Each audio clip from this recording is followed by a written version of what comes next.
Welcome to Truth Nation. My name is Bill Bodner, here with the Chief, Mark Garrett. This is episode 9 of the Truth Nation podcast. Mark, last week we talked about all the waste, fraud, and abuse that was tied up in the COVID funding. We're going to continue on a similar theme this week.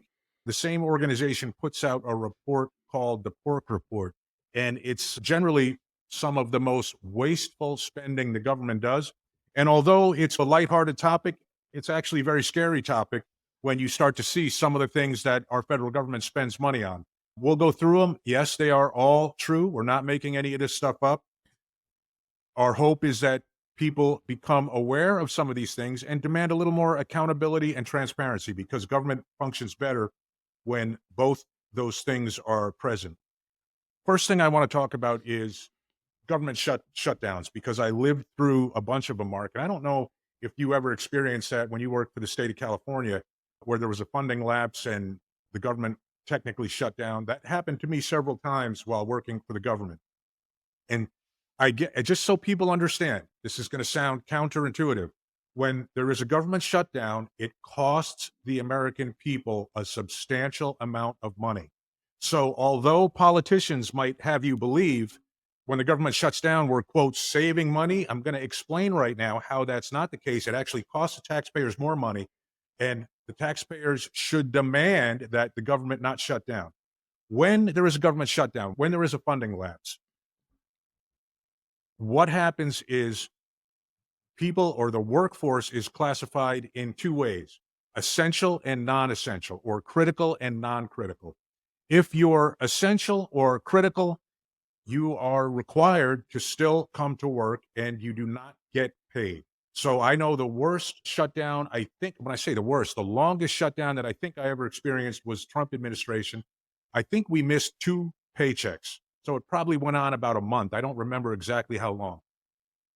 And you would think, oh, the government saved money. They didn't pay you and you were required to work. No, at the end of the shutdown, when the funding was appropriated, I got all my back pay, as did every other essential worker that was required to come to work and not get paid timely. I guess that's the best wording to use, not being paid timely.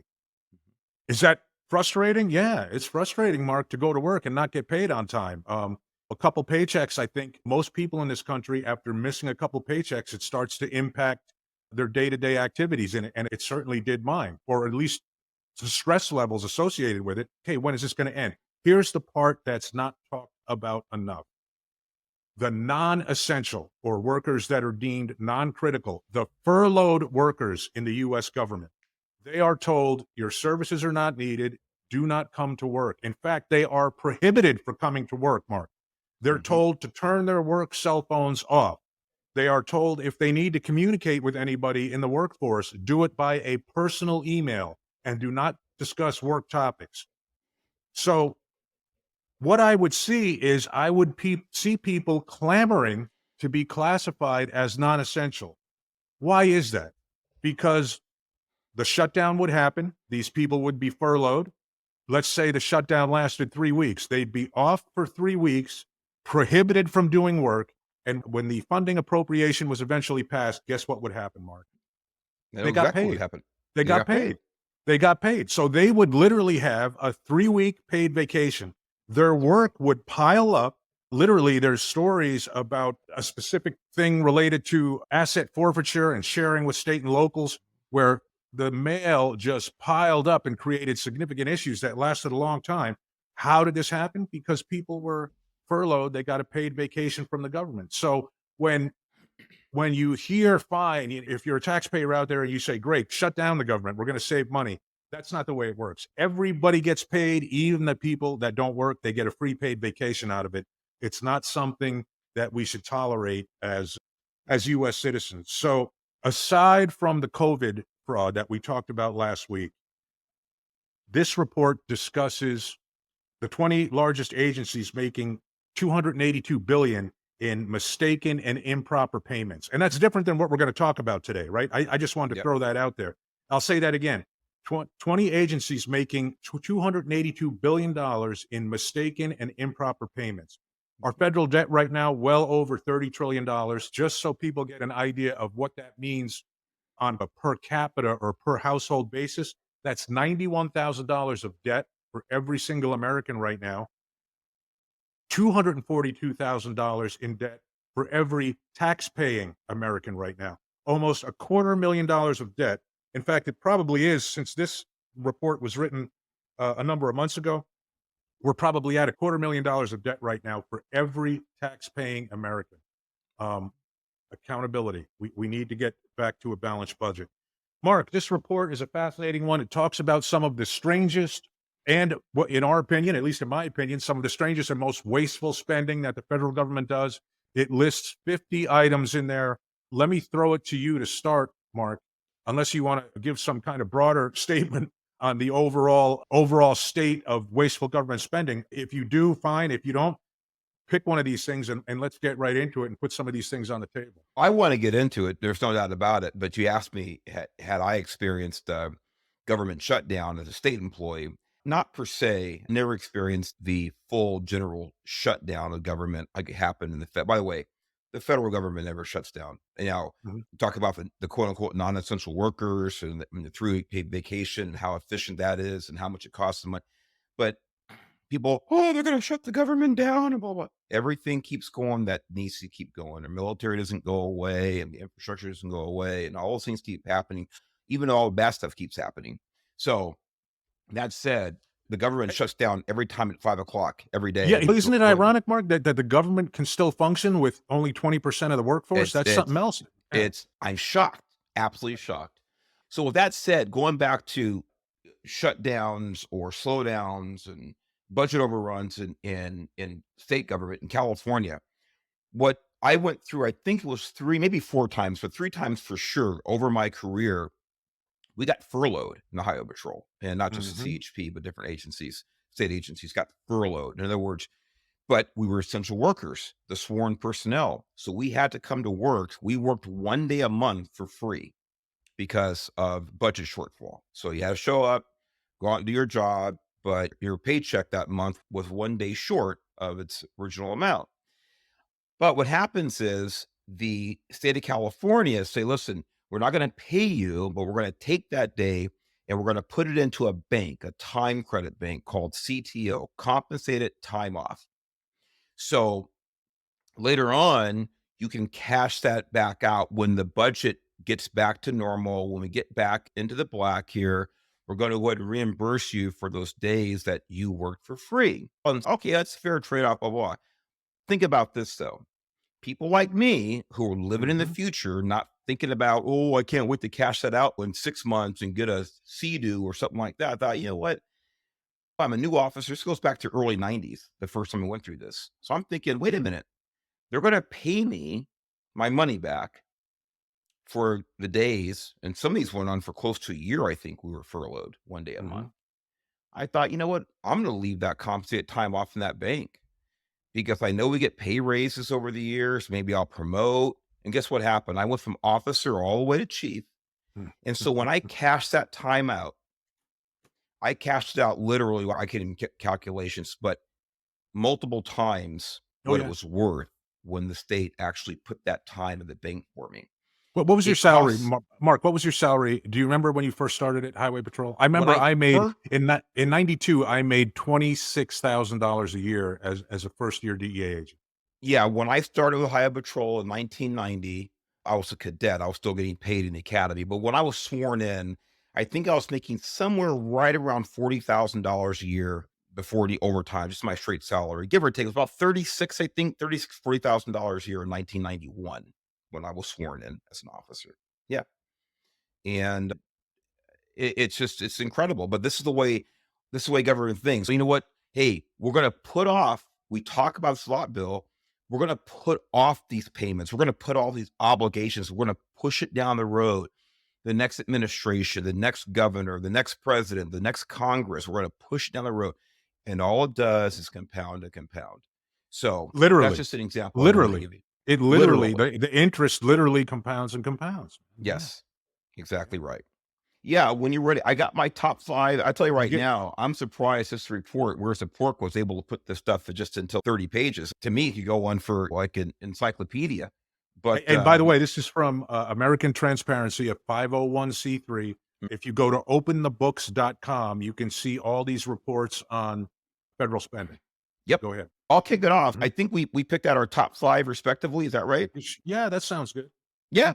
I'm going to give you my top 5. So my first one was actually the first one they listed just by coincidence. It was actually number 1 on their list. It's number 1 on my list too. So it is IRS sends $3.6 billion in stimulus checks to 2.2 million dead people. And like you said, Bill, a little bit we talked about in last week's show, but it's so important. And I made the point before and hope people are going to glob on this point now. The $3.6 billion that they sent is bad enough, Mhm. this COVID relief.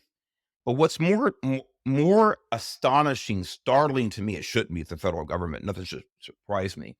But what does shock me the most is that they sent it to 2.2 million people. That's 2.2 million times the federal government made a mistake and sent out an individual check to someone who's been dead and buried or cremated or whatever it is. That is astonishing to me. I'd be less upset about it if they sent out $1.36 billion check. So oops, that was the wrong thing to do. They did it millions and millions of times over and over. Apparently, Mark, they have a list of deceased persons' social security numbers, which they just didn't check. That's the way I took it. Yeah. Hey, Absolutely but right. Mark, but I did notice, and I'm happy to say, quote, the IRS asked for the money Money back, back. unquote. You have it right. You took the words right out of my. Yeah, and then the report states dead people are notoriously bad about paying up. Exactly. Yeah, I see here that they've also, the dead people have declined to make a statement regarding, that was me editorializing, that wasn't the report. But they Right. asked for the money back. This is about as insane as them sending the money out in the first place. They asked for it back from whom? I don't even know.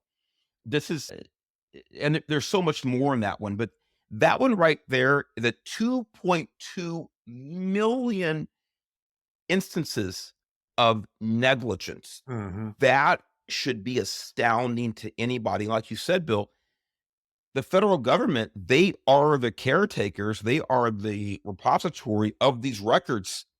They should Yeah. really be able to know if the person to whom they're sending the money is deceased or living, but I apparently mean, it's, not. yeah, in this day and age, literally, it would take less than a couple seconds to have a computer do those cross-reference the information is what I'm saying, and find out that Correct. all those social security numbers belong to dead people. Well, Painful hit me one. with yours. Here's a good one, and it's about the same amount of money, Mark. $2.1 million went to sex education for commercial sex workers in Ethiopia. This is the Centers for Disease Control and Prevention gave 2.1 million to the Family Guidance Association of Ethiopia to teach sex education to female commercial sex workers. The education included HIV testing, counseling, and other STI screening and treatments in 2019, as well as free condom distribution, family planning, and tuberculosis screening. And by the way, there's a note in there that prostitution is illegal in Ethiopia. Now, Mark, I don't think either of us are saying that this is not necessary training in Ethiopia. What I'm saying is, and I suspect you may agree, is why is our Centers for Disease Control, now this is 2019, why is our Centers for Disease Control funding something in a foreign country when we have such issues here in this country? Like $2.1 million for this. Come on. We have talked about this on and offline, Bill, and I think that it was CDC, like any other federal agency, state agency, local agency, often we have people, we'll probably hit this theme again as we go Mhm. through these different examples of waste. But so often there are bureaucrats or even lawmakers, decision makers that are either trying to find a problem to solve, or they are trying to justify their existence and show how invaluable that they are as an entity or as a bureaucrat or as an elected official. And I have no idea. I have no idea why the federal government is involved to this level with uh, any foreign government with Mhm. with a program like this.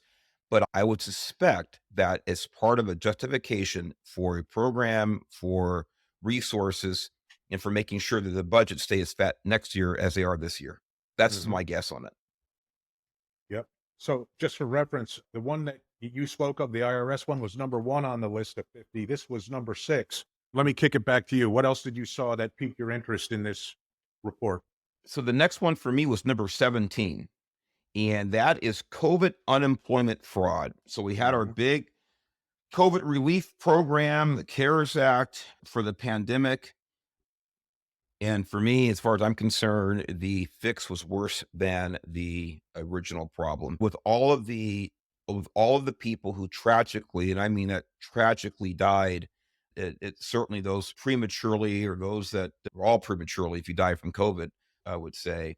But for as bad as that was, I think the federal government's involvement did at the very best did nothing and may have actually exacerbated the problem. And by the way, I think it certainly made life worse for those people who weren't disease wise affected by COVID from employers, employees, things like this, had made life miserable for so many people.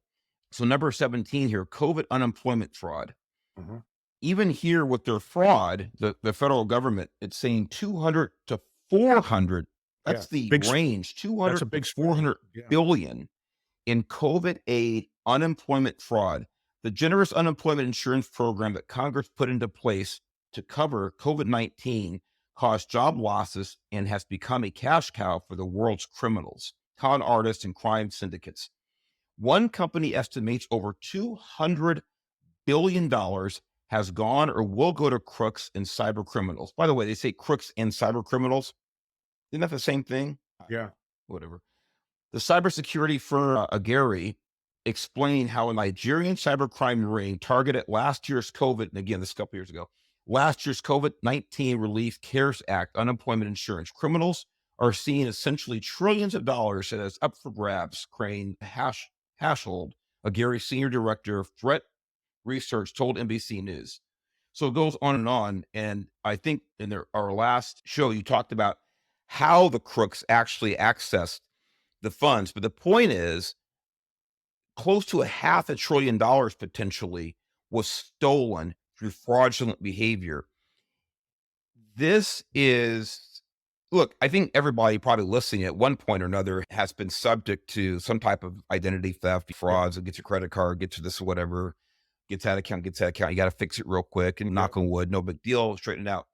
But the idea that federal government is so lax in securing the information required to make sure this funding is safe is absolutely disgusting. It's a disgrace. My take is, Bill, is that not enough people in government have enough personal stake in making sure these funds are taken care of. It's somebody else's money. Who cares if it gets Yep. stolen? Yep. That's my take on it. But this is an absolute disgrace. That much money was actually, that we know of, by the way, they admit to, was actually Yep. stolen.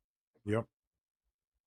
How about this one? This is number 47. And there's some repeat offenders I noticed, Mark, in this list, like a couple government organizations that came up in this list multiple times. This is one of them here. This is in 2020, National Science Foundation funded a study to examine, and now this is a study that cost $750,000, by the way. They spent $750,000 to fund a study to examine how well different types of lizards could hang on to trees. They were concerned about increasing frequency of hurricanes and high speed winds due to climate change, especially their effects on the Anole lizard population. I don't even know if I said that. So they decided I to wouldn't test, either. yeah, they decided to test how long Anole lizards could hang on to trees in these onerous conditions. And they used a leaf blower to attempt to blow the lizards off the trees. They spent over, I'm sorry, 75,000. I may have said 750. If I did, I apologize. They spent $75,000 to do this study. Where'd that money come from? It came from the federal government. I'm curious, how do you spend Great. $75,000? Maybe the person holding the leaf blower A is year's a full salary, like you pay, right. I guess it pays for everything. Or maybe they make $500,000 a year and it take a month to do it or something. Possible too. I'm just wondering, how do you got to work hard to spend $75,000 on a leaf blower and standing in front of a tree with a lizard? But the federal government, I guess, can do it. Again, that was number 47, $75,000 in federal grant to blow lizards off trees with leaf blowers. And by the way, Bill, would you go ahead and pitch this study again where we got it so people can actually go look for Yeah. the full list, because it's Yeah, this absolutely is, it's a report called Where's the Pork? And it's available at openthebooks.com. And the name of the organization is American Transparency. They are a 501c3 organization. They do a lot of freedom of information requests. They monitor OIG reports, and they actually read and study the budgets a lot more than the politicians do who vote for them. And they try to provide transparency to the American people and educate people as to where their tax dollars are going. That's great. And by the way, it's chock full of charts and lots of documentation. It's really well done. So my third one was actually number 20 on the list. Mhm. And this one is unpaid student debt. Now, I know since this article has, or since this study has been published, things like that, things have gone through the courts, and Joe Biden paying debts back and unconstitutional by the Supreme Court. Now he's still doing it to the backdoor way. But that notwithstanding, let's just talk about the general problem with unpaid student debt. Unpaid federal student loans top, anybody want to guess? $435 billion. Now, I want to read a little bit of the summary on this one, but I want you to think about something. These are loans. These are loans and have not been paid back to the federal government. What happens if you borrow money to buy a house and you don't pay it back? Anybody who owns a house, anybody who owns a mortgage, have you ever been in a situation where you have not paid your mortgage back? What happened? We all know what happens. But when it comes to there seems to be, not so much of a big deal. You're able to get away with this, at least push it off for years and years and years and years and years. So President Joe Biden has mulled for giving $10,000 in student debt per borrower and ending tuition for many students at public colleges. Sorry, I got to editorialize here when it says ending tuition at public colleges. Ladies and gentlemen, it's a lie. It is a misdirect. It is a shell game. You're not ending tuition. The government is now going to just shift it to the university is just going to shift it to the taxpayer. You're not ending tuition. If everybody goes to a college and they, out of their physical pocket, don't pay for it, that just means more people who are not going to college are paying for it. That's all it means. Bill, and I think you muted yourself there. Go ahead and. Yeah, Mark, I want to mention something fascinating that I learned a couple years ago about the cost of college educations. And just because it goes to what you're saying right now, there was a push to make more financial aid available under the premise that college would become more affordable. More people would be able to go to college, right? So what happened? The more financial aid was available, let's say let's say that this year there's 17% more financial aid available out there in the universe for potential students to take advantage of. Guess what the universities and colleges did? They raised tuition by 17%. College is the more financial aid. If the government takes over paying for education, guess what's going to happen to the true cost of education? 100%. I'm glad you expanded on that, because I'm not an economist, but some of the stuff I think is pretty simple to understand. Here's an example. So the government's going to guarantee your tuition's paid, right? Like you said, they increased the funding by 17%. What do the colleges do? They raise 17%. Because why? The colleges know that the tuitions are guaranteed by the government. So let's say you want to go out and buy a new Ford pickup truck. And for some reason, the federal government say, you know what? We're going to now guarantee that everybody who wants a Ford pickup truck is going to be able to get it. Go into the dealership, tell them what you want, and you're going to get reimbursed for that truck.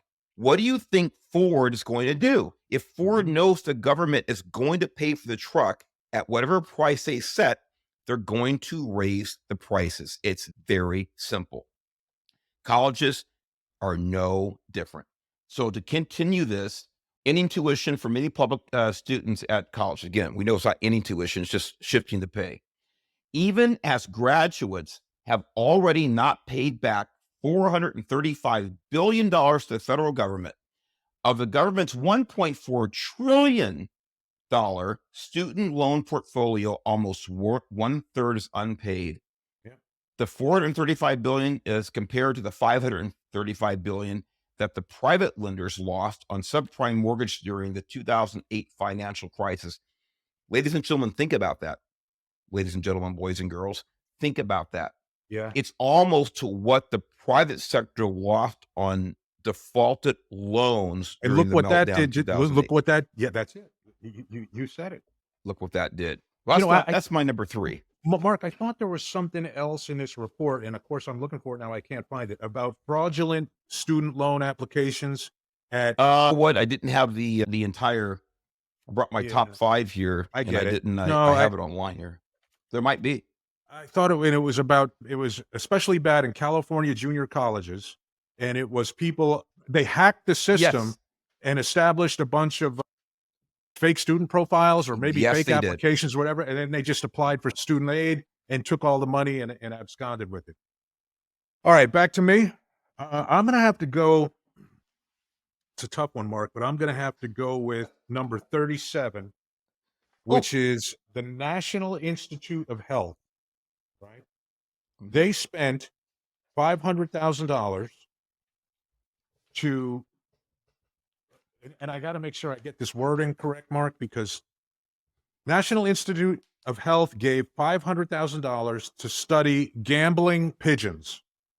Recently, National Institutes of Health gave researchers at Reed College in Portland, Oregon. And Mark, when I read this, do you think, like when I read this, I think this is like some college kids sitting around drinking beer, nothing wrong with that, saying, hey, we could apply for some crazy grant. Let's apply for the craziest grant we can think of and see what happens. I almost feel like that's what they did here, and NIH actually funded it.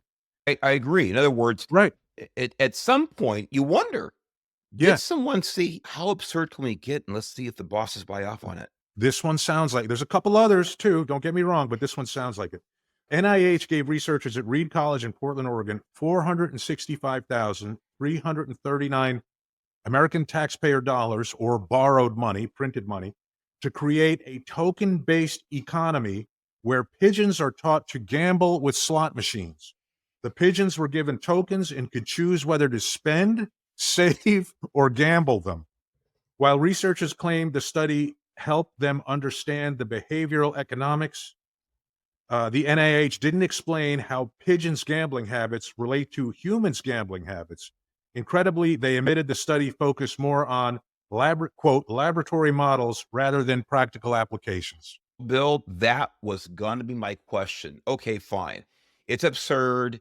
It's mind-boggling that they would engage in this, but maybe there's some really smart people out there who have a reason for doing this. They can tell us what the reason was.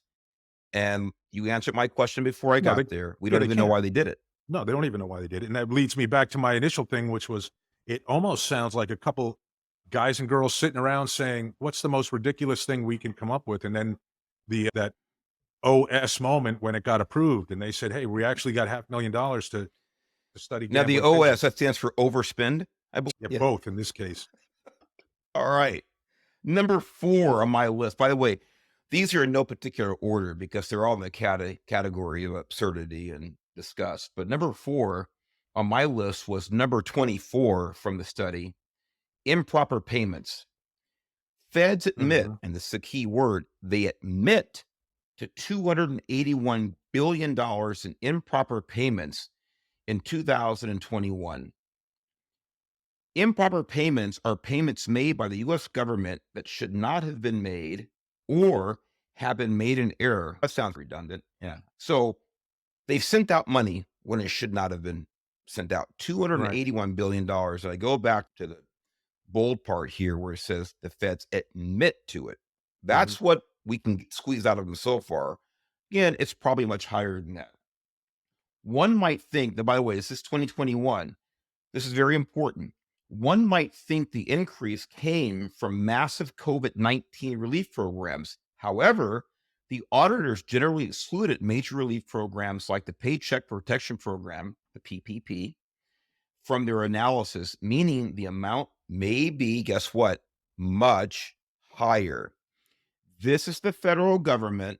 And again, I love the examples you're given here with these studies with the pigeons and gambling and things like this. They're very important on one level. On another level, with stuff like this is huge money being misappropriated, mismanaged by the same people who authorize the study of gambling pigeons. This is why it all comes together, ladies and gentlemen, boys and girls, for all of us to understand that just because someone's elected, just because someone has a PhD in XYZ, does not mean they have common sense or good managerial skills or have a concern about how your tax money is spent. Yeah, I think it's Mark, as we talked about last week a little bit, what could this money have done on a micro level if it was left in the taxpayers' pockets? And how could it have improved the quality of life for families in our country instead of going to things like this? Hey, I'm gonna stay on the branch of the tree I'm on, and I have another crazy one here. You mean the tree with the pigeons? The tree with the pigeons. This is number 28. State Department gave $25,000 in grants to Chinese surfers. According to a recent grant notice, the United States Mission to China is funding a $25,000 grant to carry out a program to engage Hainan surfing community and local environmentally active social media influencers on the topic of climate change and impacts to ocean environments. It's your tax dollars at work in the surf of the South China Sea. That's right. While Beijing continues its military buildup in the South China Sea, the Biden administration is making sure surfers enjoy the waves. Now, can't even. I'm all used up. I don't even know how to respond. No, you can't. What confidence does one have? By the way, I have my fifth and final point too. It may top that one, but that should be enough right there. I'm at a loss for. By the way, Yeah. Well, they did try to answer why they were doing it, unlike the pigeon gambling thing. I don't agree with the reasoning, but at least they put an answer in there ahead of time. Ready for my fifth one? And you mute it. Let me have it. Okay. So number 5, my fifth and final one. By the way, I have about another 10 that were honorary mentions, but I know we're going to hold it to each of our top 5. My number 5 is number 36 on the report. Mm-hmm. Wood burner credits. It's a great one. Ladies and gentlemen, boys and girls, let's talk about the federal government being in the business. And by the way, it's a good analogy right now, a good play on words here, a good pun. Being the arsonist and then wanting to become the firefighter to put the fire out. I'll tell you why. You'll see here in a second. Number 36, I think I said, yeah. Mm-hmm. Feds give credits for wood burners, then $2.1 million grants to remove them. It's duplication nation. Look no further than the Environmental Protection Agency in Congress for the latest example of one hand not knowing what the other is doing. I would say it's an example of one hand not knowing it's attached to an arm or a body. That's how bad it is. The EPA is funding $2.1 million in grants to replace residential wood burner stoves and fireplaces with electric heat pumps in the San Francisco Bay Area. What a shocker. As reported by justthenews.com. The funding is part of the EPA's larger targeted airshed program to reduce air pollution, which has spent tens of millions of dollars in the last several years. This is, as Congress passed, the $900 billion COVID-19 relief package, which includes tax credits for people who install home heating and hot water systems that use wood pellets, chips, and cordwood. Congress has created a maze of bureaucracy and overlap with duplicating programs, costing taxpayers money. They created the problem that we have to pay to fix. Literally, this is not even an exaggeration by no means. They literally create the problem they want to fix with the funding, and you and I are paying for it. It is, I keep saying it. I run out of words. It's I beyond know. words. It's astonishing. It's disgusting. It's a disgrace. But this is what it is. It's an example number 148, why we should never entrust the federal government with things that we should and could be doing for ourselves. Bill? Yeah, Mark, I think it's also, I thought you were going to go somewhere else. I thought you were going to say it's an example of big government, how big Well, government ends up costing us money because the old saying, one hand not knowing what the other one's doing.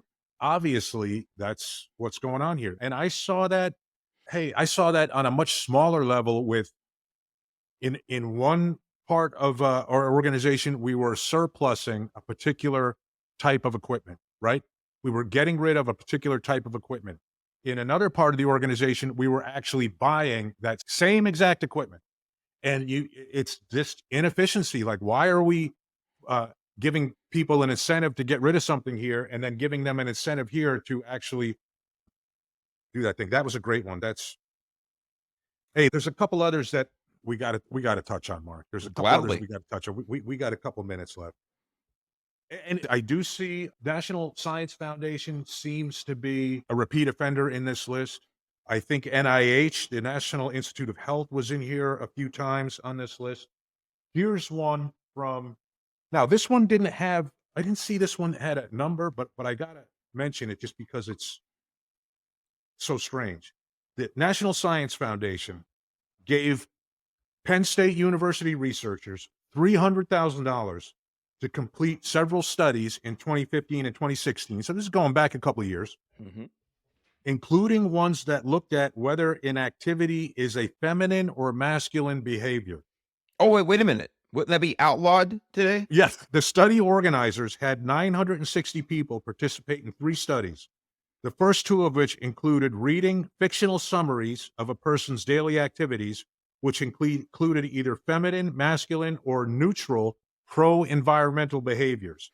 The study showed that pro-environmental behaviors deemed feminine or masculine may affect people's perceptions about the person. If you are a man carrying reusable shopping bags or a woman caulking windows, watch out because your sexual orientation could be in question.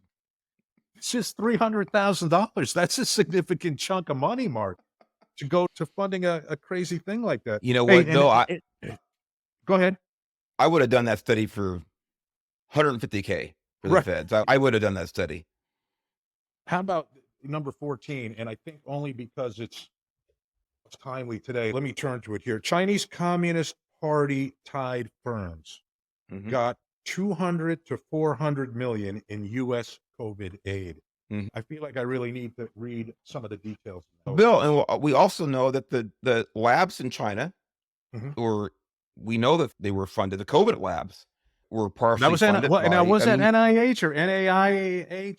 Or yeah, Fauci's yeah.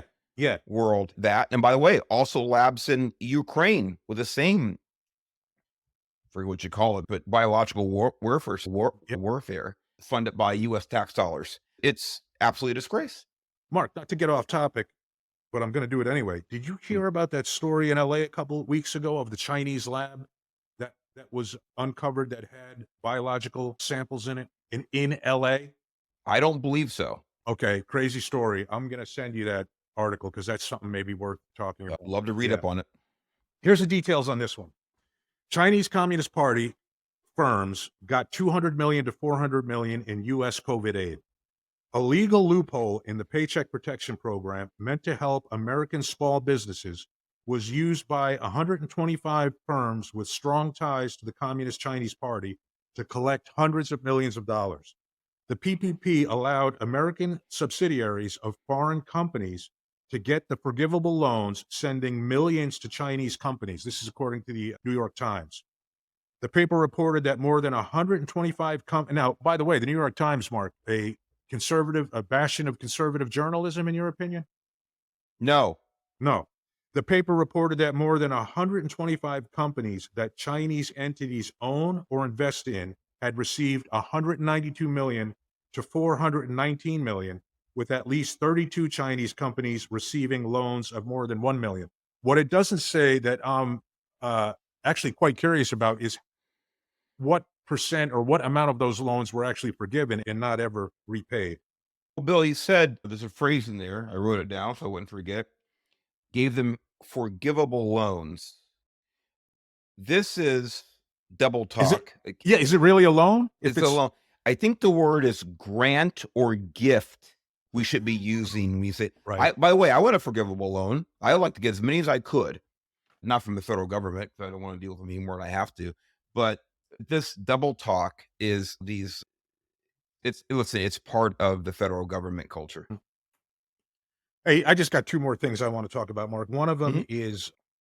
is earmarks. Okay, we hear that term, and I don't know. I'm going to be honest with you, Mark. Before actually this preparation for this show, I didn't really know. I had an idea what an earmark is. I thought it was Mhm. just an extra amount of funding that was tacked onto a bill or something. Mhm. Here's what earmarks actually are. And by the way, they were banned for 10 years between sometime around 2011 and 2021. Mhm. Our politicians actually said, no, we're not going to allow this anymore. It's gotten too out of control. And then, of course, in 2021, it came back. And I'll talk about some of the controls that are in place, but really what they are. Earmarks are a way for individual Congress members to request funding for a project directly during the budgeting process. So generally, in the budgetary process, our politicians will decide, and you let me know, Mark, if you think I'm off base with this description. Generally, during the budgetary process, our politicians will decide how funding is allocated to different entities in the federal government. They will not specify specifically down to the granular level how that money is spent. Correct. An earmark is actually a specific granular determination of how money in the budget's going to be spent. And what politicians do is they put these earmarks in and they direct the funding to very specific projects or entities in their districts. That's what it is. And here's an example. If there's a bridge that needs to be repaired or a school that needs to be repaired or there's an investment that needs to take place, an earmark will actually be very specific and direct money to that exact program. Now, earmarks were banned by party leaders in 2010 amid concerns that they lead to wasteful spending and possible corruption. Groups like Citizens Against Government Waste have been quick to critique the return of earmarks. The practice now here's why they were eliminated in the first place. The earmark practice circumvents the competitive process whereby agencies weigh the merits of spending projects that move from local review to state to a federal agency, which awards money to the highest priority projects with the context of the statutory requirements enacted by Congress. Mark, this almost goes to what you were saying, I don't know, either earlier today or last week, where you said, why is this tax money going to the federal government and then back to the state government to facilitate these programs? And in this case, it's even worse because it's the money going to the federal government. And with earmarks, the federal government is determining on a granular level how it's going to be spent in your state or in your city. And they are probably the furthest removed entity from actually knowing what the needs are of your community. I know there was some new controls that were established supposedly. So here's what the controls are now, and I don't know, you tell me if you think these will have any impact on earmarks going forward. A lawmaker cannot have a financial interest in the earmark. I hope not. That should be a pretty basic thing. The earmark money cannot be directed to for-profit entities. Every request must be made in writing and posted publicly in an online database. Each earmark must be listed publicly for 48 hours before it can be included in the approved bill. There's a 1% cap on discretionary spending for earmarks. GAO, that's the Government Accountability Office, is required to audit a sample of enacted congressionally directed spending items and report its findings to Congress. I Yeah, don't know, it's earmarks. What do you think, Mark? Dangerous process, dangerous well, I thing to think bring it's a that back? dangerous process. The problem is, from a practical point of view, Bill, is that if you are an elected official, you're in Congress, and this is a reality historically that this person over here is going to lobby harder than you to get money to get sent back to their district, back to their constituents. In other words, it's putting a rock in a hard place. I would think, wait a minute, Is all the money going to go to all the other states, earmarks, things like that? I need to get something back to my state, understandably. And I could get caught up in doing this whole thing and being part of the problem. I'm not an expert on this, but I have read enough of this and been in government enough to know this. Is that one of the things you talked about in there about it has to go to a not-for-profit Hmm. entity. Hmm. When you're talking about big projects in a state, there is never a time when there's no not-for-profit entity involved because we'll take, for example, let's take a transportation agency in a given state. Let's just put it that way. Any state, okay? Right. Of Highway. course. Right. They don't build anything. They contract to Uh-huh. construction companies to build them. And I can guarantee you that those construction companies that build highways are always lobbying to, hey, here's why we're the best. Here's why we can do it. And by the way, and here's why, just so you know, we should build another highway here, things like this. There is always a profit motive in the mix when federal or any government dollar is floating around the atmosphere. There's always a for-profit entity involved in the process. So it's just never a clean process whenever the federal government gets involved in doing anything. And by the way, there are a lot of necessary things the federal government should be doing or have to do. There are things that are specific in the Constitution. One is the military. It's probably the Hmm. easiest one to articulate, the easiest example to give. But even there's going to be waste. There's going to be waste. There's going to be some level of fraud in that because it's just like you said, it's from this massive entity, the federal government, going to a shipbuilder, an aircraft builder, Hmm. manufacturer, things like there's oversight. We try to keep it to a minimum, I would hope, in government, but it's not a perfect solution. I want to give an example of this, a really good example. People always Hmm. tout the transcontinental railroad going back to 18, actually started in 1863, I believe, or 1862, I believe the money was actually allocated, maybe 61.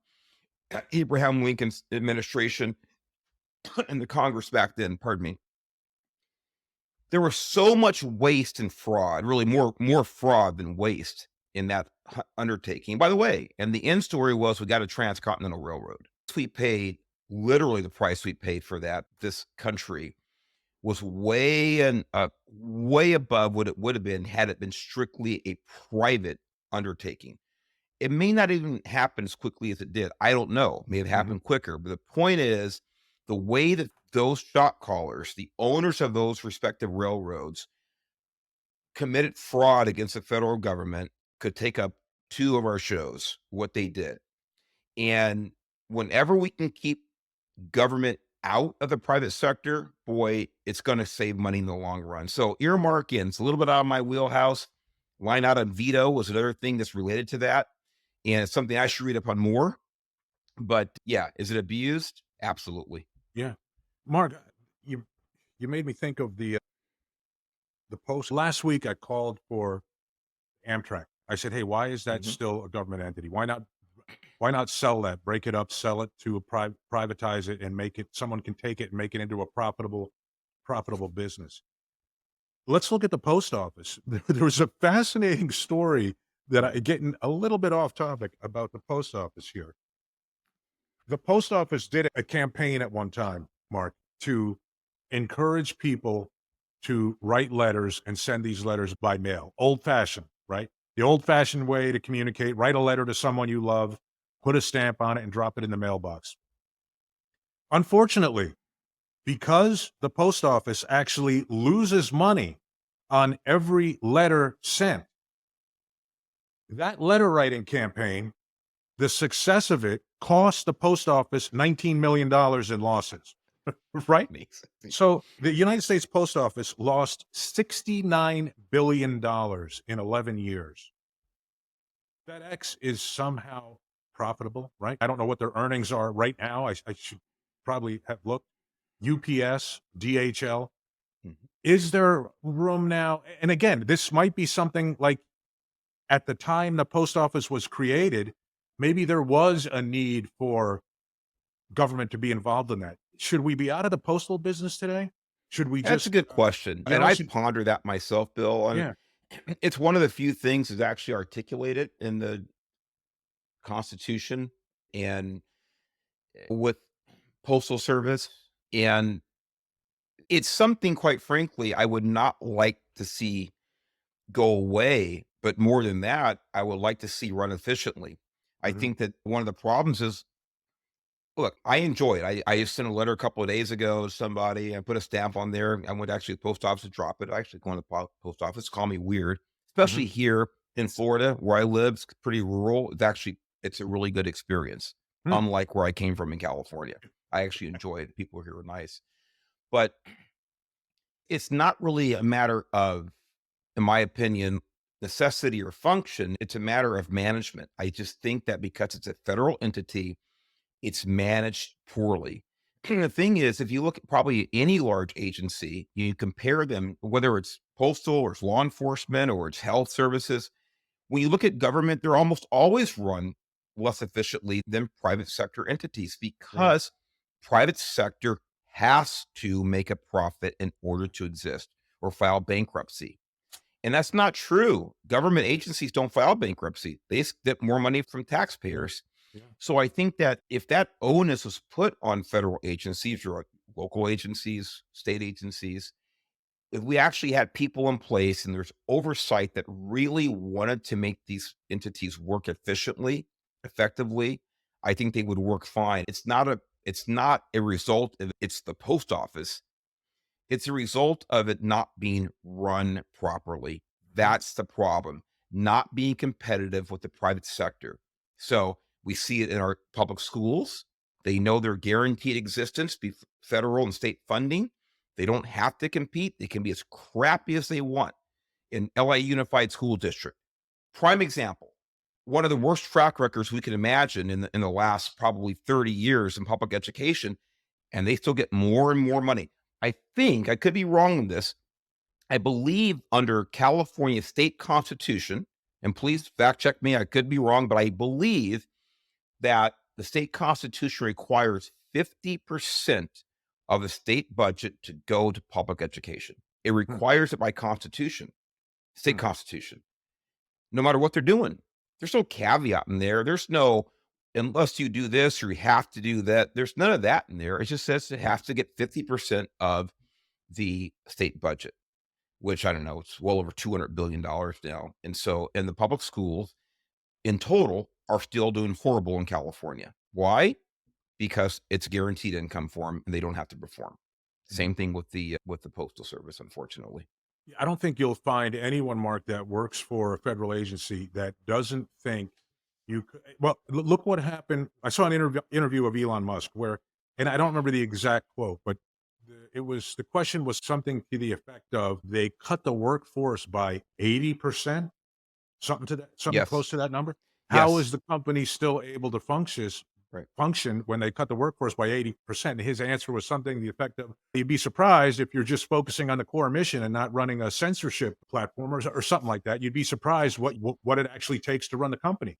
The federal government could probably reduce the workforce by a huge percentage and really see no impact in day-to-day performance of duties. And that's anybody that works for the federal government, if you ask them, will candidly will tell you that. It's not for profit, and there's really accountability is not what it is in the private sector, and it's not as efficient. And Yeah. I think, it's time to I think it's time to privatize big chunks of it and let a private company take a crack at it and see if they can turn it around. When you've lost billions of dollars every year that you've been in existence, or $69 billion in 11 years for the post office, maybe it's time to turn it over. you know where I stand on it. And again, I said Yeah. emotionally, I said, do I want to see it go away? But from a practical point of view and a responsible point of view, I think it absolutely should come down to competition. I couldn't agree with you more. There's two things I got before we wave off here, Mark. Two more things I got to mention that because truth is stranger than fiction, right? Usually is. This one was number 10 on the list. And again, the NIH, but this is I guess this is the part of NIH that Fauci ironically was in charge with. I don't know that he had anything to do with this particular program. I'm not saying that. NIAID spent $478,188 to turn monkeys transgender. According to an NIH grant originally uncovered by the National Pulse, the agency awarded grants totaling $478,188 in fiscal years 21 and 22 to inject hormones into male monkeys, facilitating gender transition. All grantees that receive funding from NIH are required to follow the ethical guidelines put forth in the Guide for Care and Use of Laboratory Animals. It states that studies that may result in significant alterations in the animal's ability to maintain normal physiology should include descriptions of appropriate humane endpoints or provide science-based justification for not using a particular commonly accepted humane endpoint. It's unclear if an official ethical justification for this experiment was ever provided. That was my question again. I What is know. the point of this? And by the way, for those people who believe that you can become any sex you want, or multiple sexes, or non-sex, or whatever it is, these poor monkeys, did the monkeys ever tell anybody they wanted to go from male to female or female to male? Isn't this like the ultimate cruel experimentation on uh this poor animal? Isn't this the ultimate cruelty? Then to what end is the To question? what To what benefit to humanity is that? What's that study trying to? How is it trying to enhance the quality of life even for humanity? I don't Yes, get it. we hear about, and again, this is the federal government now who's so big, and especially this administration, the Biden administration, about gender affirmation healthcare, gender affirmation surgery. Do we hear this all the time? Gender affirmation. Again, I wanted to find out who the person is who spoke to these monkeys and found out that what gender they want to affirm. It's Mhm. disgusting. It's all so evil, in my opinion. And to inflict this, like I said, if we're doing again, there are experiments on animals that have to be done for the betterment of humankind. We're talking about Mhm. cancer drugs, you're talking about certain surgical procedures, things like this. I don't want to see it to happen to any animal like this, but we make a choice. Do we want humans to be better off due to these necessary experiments or not? You make that choice. I do. Having said that, we can look at any number of experiments that are done on animals that benefit humans with drugs and things like this. For the life of me, I cannot see what possible benefit to humankind can come out of such a cruel thing. Agreed, Mark. Agreed. I'm gonna end it on this one, Mark. Again, and this one is another National Institute of Health. I don't know who's probably ought to do some research under who's running the show over there. $6.9 million spent on this. The National Institutes of Health's the National Institutes of Health's National Cancer Institute gave Stanford University researchers 6.9 million to build a toilet with 3 cameras, including one that can identify the user's anal print. The toilet monitors urine and stool for signs of disease, including cancer. That's almost $7 million. I don't, That's our taxpayers' I'm not money. even sure that, yeah, it's our time. That's our I'm not even sure it warrants a response. It speaks no. for itself. No. Again, the organization that put this report together, American Transparency, openthebooks.com, a 501c3 organization. They've been on all the news channels, constantly cited by people who are trying to root out waste, fraud, corruption, and taxpayer abuse. My word to everyone, Mark, educate yourselves, demand transparency, and to let's start to promote some amount of accountability onto those people that are making some of these funding decisions. Anything to close, Mark? Amen to that. All right. All right. Thanks, everyone. See you next week.